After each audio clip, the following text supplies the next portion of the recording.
From Fact to Fiction. A Burial Without a Funeral.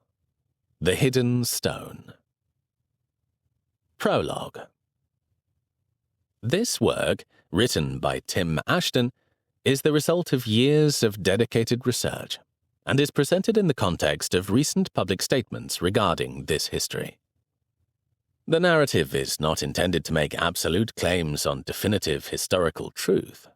Rather, its purpose is to translate dry biography into a narrative form that helps the reader understand the pressures and motivations of a man like Rowland Hill. I am deeply grateful for the scholarly support and consultation provided by Birger Geniht, whose insights have been invaluable in anchoring this story in its proper context. The central premise regarding the movement of the stone is a plausible reconstruction. While the specific conversations remain a matter of narrative, the logistical arc, tracing the path from London to North Wales and into Shropshire, is supported by data and research outputs that ground these events in historical possibility. These details are tied to sources that suggest such a merchant's hedge was not only possible, but consistent with documented movements and the known geography of Hill's influence. Acknowledgment must also be made regarding a deliberate chronological departure. Thomas Lodge, Jr. has been rendered as an observant youth in 1550. In historical reality, he was likely not yet born at the time of these events, but he appears here to represent the continuity of the families who became the long-term stewards of the Soulton legacy. Stone. High above the nave, Rowland Hill watched from the triforium. From this vaulted gallery, he was a mere smudge of black against the grey stone. While his seal sat upon the warrants authorizing this cleansing, he remained a shadow tonight. He had ensured the record would imply he was safely elsewhere, dining quietly in the great house, the rambling complex he and Thomas Lee were remodeling off Old Jewry. In the great house, the candles would be lit and the table laid. Roast meats would be carved and wine poured for a room where no one sat, the servants moving with practiced discretion to maintain the ruse. In accordance with Hill's strict standing orders, this phantom meal would not be wasted. Come morning, the untouched capons and manchet bread would be distributed among the poor of the city, a silent charity born of a necessary lie. Hill had slipped in an hour before, let in by the precentor, who owed him a heavy favor. The man had no choice. Rowland held information on him, as he did on so many. The kind of secret that, in these febrile days of Ridley's scrutiny, could lead a man from the pulpit to the stake. To reach this height, Hill had picked his way through the wreckage of the eight-sided chapter house. Only last summer, Protector Somerset had been smashing these cloisters to bits to provide stone for his own vanities, leaving the path impassable. His worm had very much turned since then. The memory of his Shrival year, when the tomb of Erkenwald was first violated, still clawed at him. But it was the image of the relics being dragged out that haunted his sleep. In his nightmares, the cathedral floor was a field strewn thick with caltrops. He was picking a very careful path over those iron thorns yet again, the same way he had navigated the council. Every decree was another star cast at his feet. He had seen the mighty fall to these jagged realities. Somerset himself had collapsed in the first days of Hill's mayoralty. The Protector had sent desperate begging letters from Windsor, demanding Hill raise a city army to bolster his abduction of the boy King Edward. Hill had looked at the contemptuous embezzlement of the king's own uncles and chosen a different path. It was here, in the safety of Hill's own home, that the plan had been brokered to allow Dudley to take over.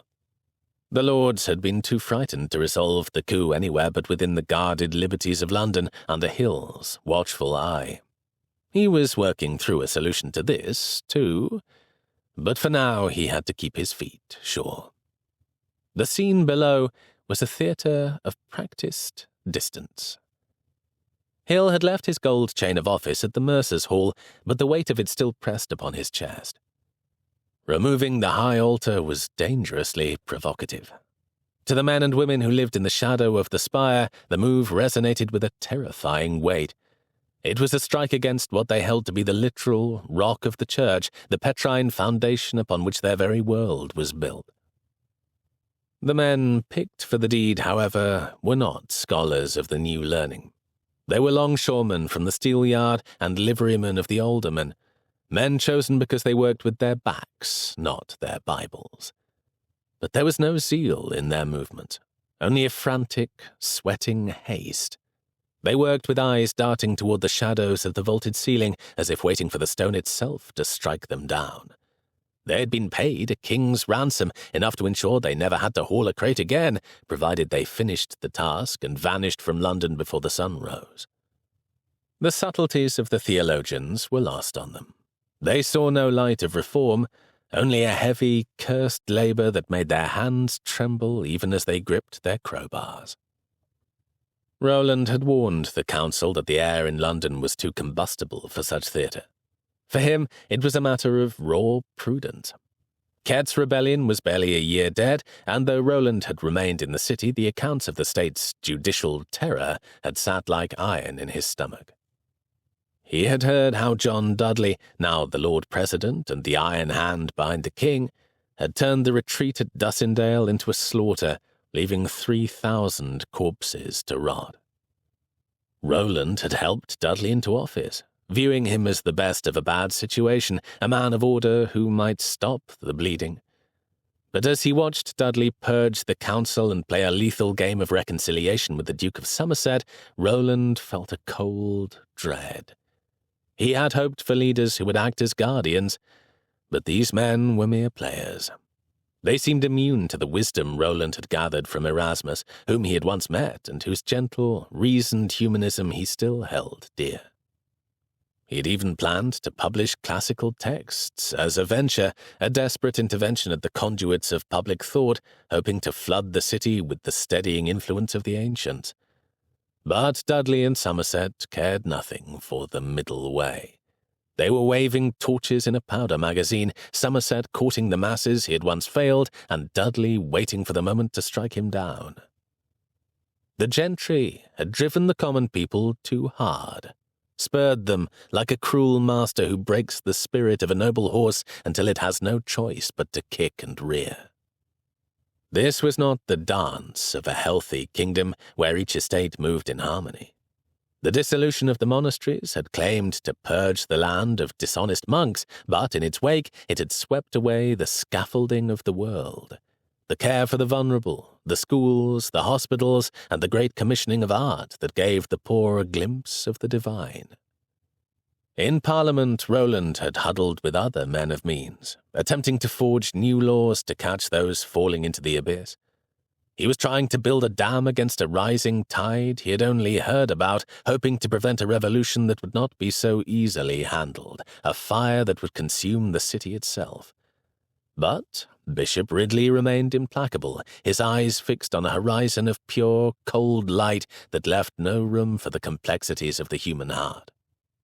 And the young King Edward was still at that age where he knew everything, with the terrifying, narrow certainty of a child monarch convinced the world could be perfected by the stroke of a pen. In place of pilgrims, the cathedral floor was populated by a buffer of parish constables and longshoremen from the steelyard. The weight of the warrants in his hand felt all the heavier for the secret he carried from the mercer's chapel. Only months prior, he had overseen a different kind of cleansing there, one born of a desperate, guilty piety. They had taken the great stone figure of Christ, carved in the high style of the 20s, and committed it to the earth beneath the chapel floor. As he watched the longshoreman's crowbars bite into the altar tonight, Rowland could still feel the grit of the chapel dust in his throat and the cold, smooth weight of the Saviour's stone limbs as they lowered him into the dark.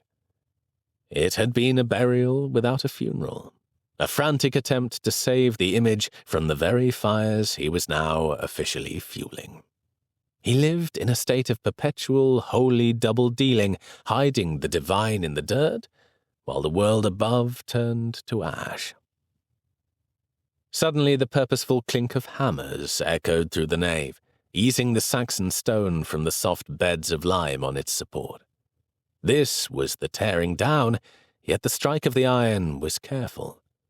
Then a scream tore through the rhythmic work. The gospeller, a young man of terrifyingly rigid principle, lunged from the gloom of the ambulatory. His face was pale, lit by a holy, doomed fire. "Touch not the anointed!" he roared, his voice cracking against the high vault. "They have set thy sanctuary on fire! They have defiled by casting down the dwelling place of thy name to the ground!" He threw himself at the lead labourer, fingers clawing for eyes. The dean stood nearby, watching in a helpless, paralysed silence. He was impressed by the boy's courage, a fire he himself had long ago smothered under the heavy cope of obedience demanded by the crown. But he was tied by his oaths to the new order. In the frantic struggle, a guard's blade flashed, a jagged, instinctive, horizontal stroke. The steel caught the young gospeller across the throat. There was no clean silence, only a horrific, wet bubbling. The boy hit the flagstones, his hands clutching a wound that could not be closed. Blood, dark as wine in the torchlight, pulsed out with every fading beat of his heart, sluicing into the very lime dust of the altar's base. The dean's face twisted in disgust. He stepped forward, his voice trembling with a sudden, useless rage. "Fie! He was but a boy! By God's blood, have you no shame? Hold your hands! What have you done?" The sergeant of the watch did not flinch. He lowered his halberd, the iron head glinting. "Back, Master Dean," he spat, his voice like grinding gravel. "A plague of your meddling. We have our warrants and our orders from the council. We'll take no more of your popish nonsense tonight, or, by the mass, you'll lie beside him. Get on with the work." Horror broke the nerve of the workmen. Two longshoremen dropped their sledges and bolted into the darkness of the transept, their retreating footsteps sounding like panicked heartbeats. High in the triforium, Rowland felt a cold hollow open in his chest. He watched the blood pool, sickened by the avoidable waste of it. A death in the Cathedral, the ultimate desecration. His mind raced back 3 centuries to Thomas Becket. He knew too well the political firestorms that rose when the blood of a priest stained holy ground. He would have to sandpaper the inquest, smoothing over the jagged edges of this night before the city woke to a martyr's cry. He leaned his forehead against the cold stone of the pillar, a silent prayer forming. "Lord, understand why I do this needful but unbeautiful thing." He thought of the De Profundis, and those moments of depths he had already endured. "Out of the deep places have I called unto thee, O Lord. Lord, hear my voice. Let thine ears attend to the voice of my prayers." It was the heavy cost of staying at the table, of occupying a place in this shifting, opportunistic politics, just to leaven the cruelty of men he did not agree with. "If thou, O Lord, straitly markest iniquities, O Lord, who shall stand? But mercy is with thee, that thou mayst be feared." He had chosen the words with a calculated intent, using the English tongue from the Matthews version. In his youth, to speak those verses in English would have been a shocking heresy, a thing of fire and chains. He remembered the first time he had seen that translation, printed by Richard Grafton in Hamburg back in 37 under the pseudonym Thomas Matthew. As a merchant in Antwerp, Rowland had moved in those dangerous circles where reform was being hammered out away from the prying eyes of London. He had seen the 1549 reprints from the presses of Thomas Reynold and William Hill. He knew the power of the printed word to settle into a city's memory. By placing the prayer before the people in their own language, he had draped his dissent in the ambiguous cloak of civic duty. Though the place was a ruin, though the tomb of Erkenwald had been robbed, it still spoke of London's continuity from Saxon times. The Erkenwald poem, now being hunted by the reformers, reminded the people that the city was a power that submitted to the king only by choice. But now the authority of London was being crushed under the harrow, flattened by a state that cared nothing for ancient liberties. But now the word was truly among the people. Yet it had arrived chaotically.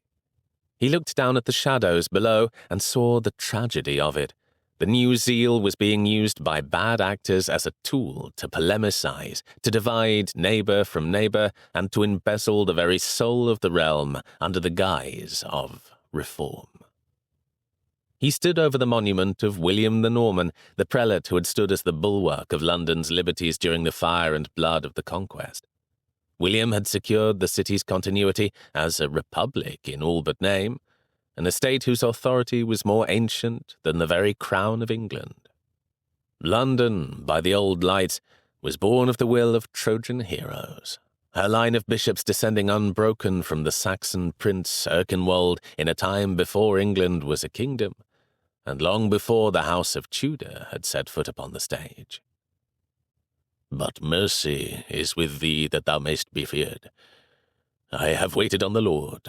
My soul hath waited, and I have trusted in his word. My soul waiteth on the Lord more than the morning watch watcheth for the morning. Hill's own sense of duty was a legacy both bone-deep and haunted. His grandfather, Sir Thomas, had perished in the visitation of 1485, that grim year of the sweating sickness that had carried off 2 other mayors on the eve of Bosworth Field. Such a lineage informed Rowland's fierce stewardship of the commonweal.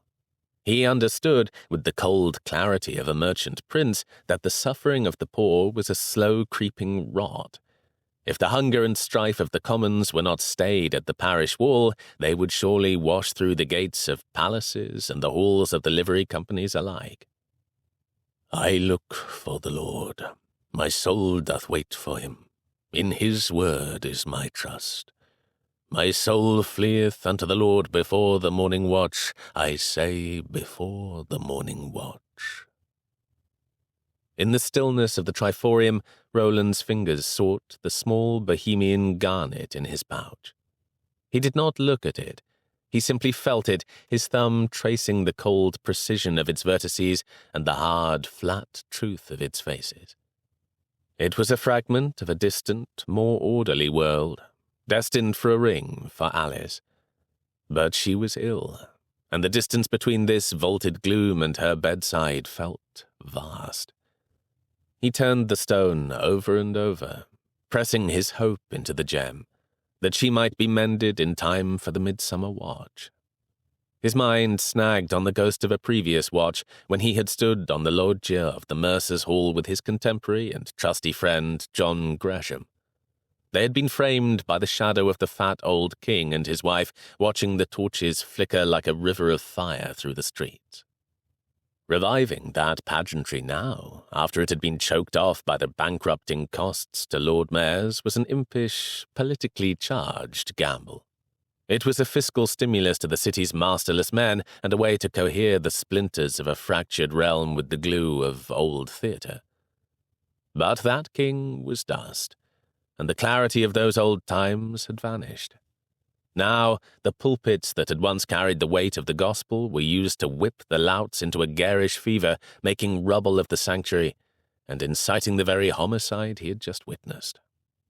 The decay was no longer in the streets, but was being bred in council chambers, under canopies of estate, and through the venom of printed pamphlets.